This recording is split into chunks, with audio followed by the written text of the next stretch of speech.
Jour 18. Passer de la survie à la prospérité. C'est la thématique d'aujourd'hui. La thématique du 18e jour des 21 jours de méditation que nous offre Dipra Chopra. Passer de la survie à la prospérité.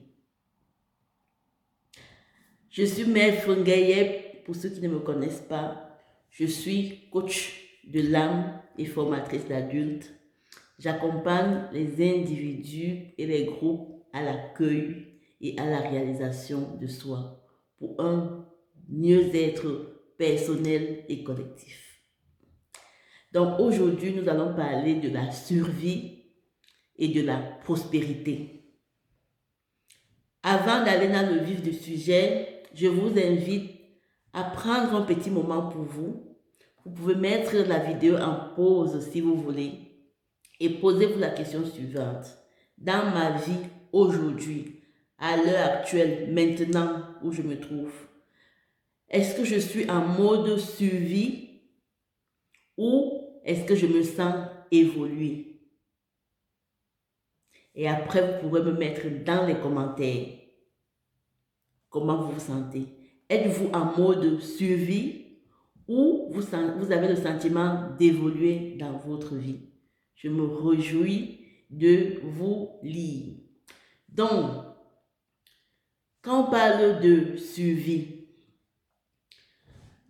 et qu'on regarde autour de nous, on va constater que certaines personnes peuvent se définir en mode survie, probablement parce qu'ils n'arrivent pas à subvenir à leurs besoins quotidiens, comme manger tout simplement, se vêtir, se loger, avoir un toit, ils n'arrivent pas.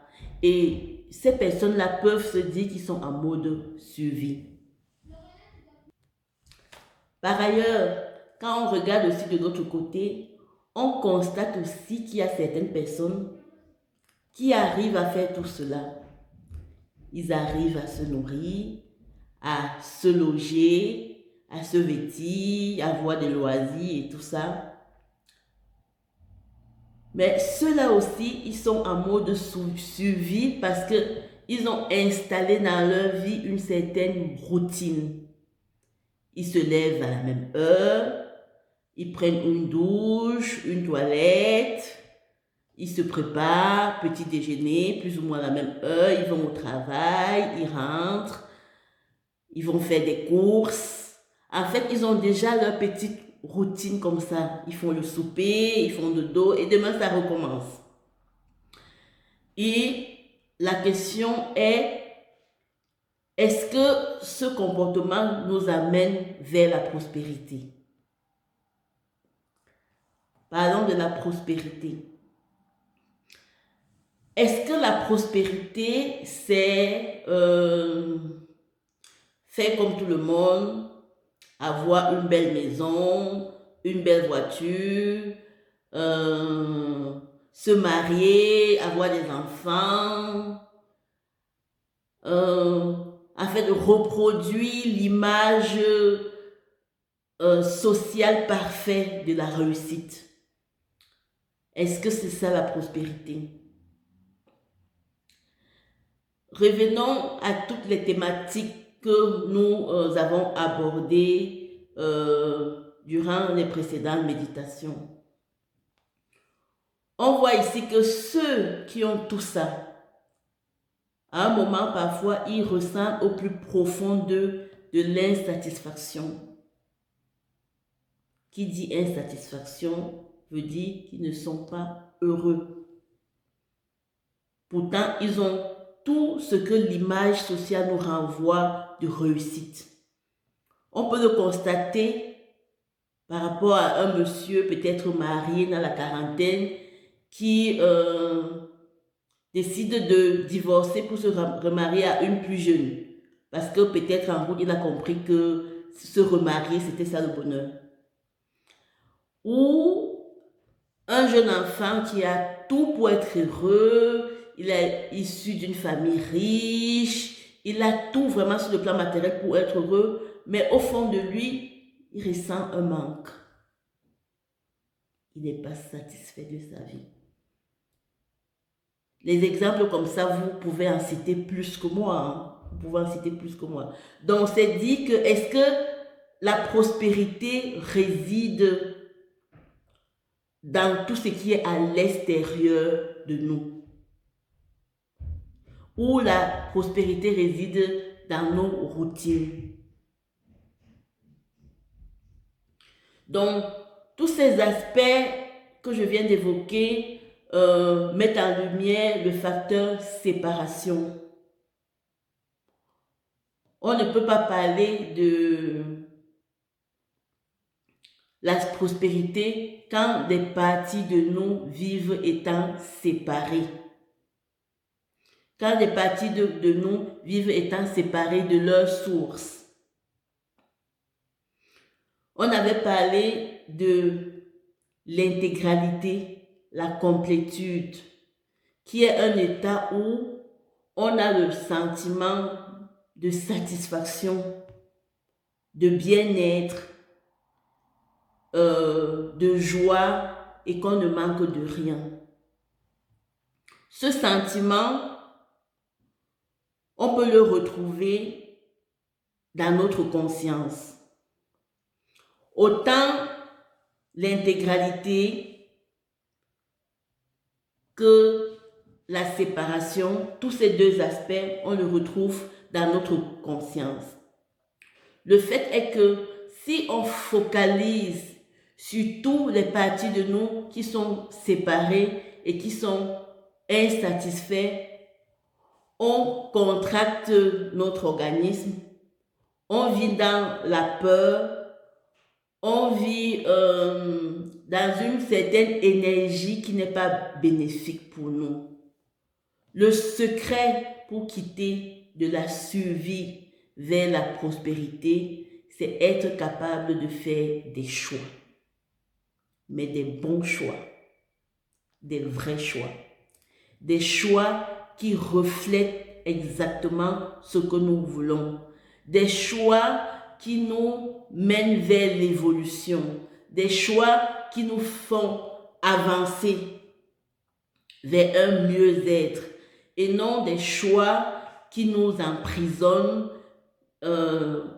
qui nous font avoir peur et qui nous mettent dans une situation de frustration au quotidien. Donc, faire le choix de vivre dans la conscience pure de notre être, où on peut focaliser sur notre intégralité, notre complétude et pouvoir exprimer cette créativité qui est en nous, nous conduira à coup sûr vers la satisfaction dont nous rêvons tous. Celui qui fait le choix de se consacrer à ce qui est essentiel pour lui, ce qui réside au plus profond de son âme, les besoins profonds de son âme, fait le choix sans équivoque d'aller vers la plénitude dont il a besoin. On peut constater autour de nous que ceux qui font ce choix au quotidien, les familles qui font ce choix au quotidien, ça se remarque par leur esprit d'ouverture. Ce sont des personnes qui sont très ouvertes, des personnes qui vivent alignées à leurs pensées, à leurs sentiments, qui sont alignées à la vie.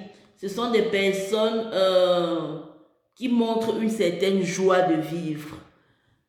Des personnes qui font des choix qui correspondent à leur identité profonde, à leur identité intérieure, rayonnent. Et autour d'eux, on voit aussi que leur comportement influence positivement leur environnement.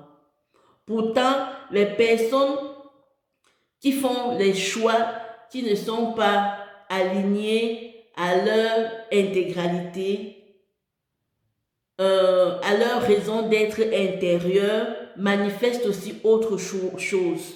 On peut le constater que ce sont des personnes qui peuvent être facilement malades, facilement stressées, qui vivent dans la peur, l'inquiétude, l'angoisse.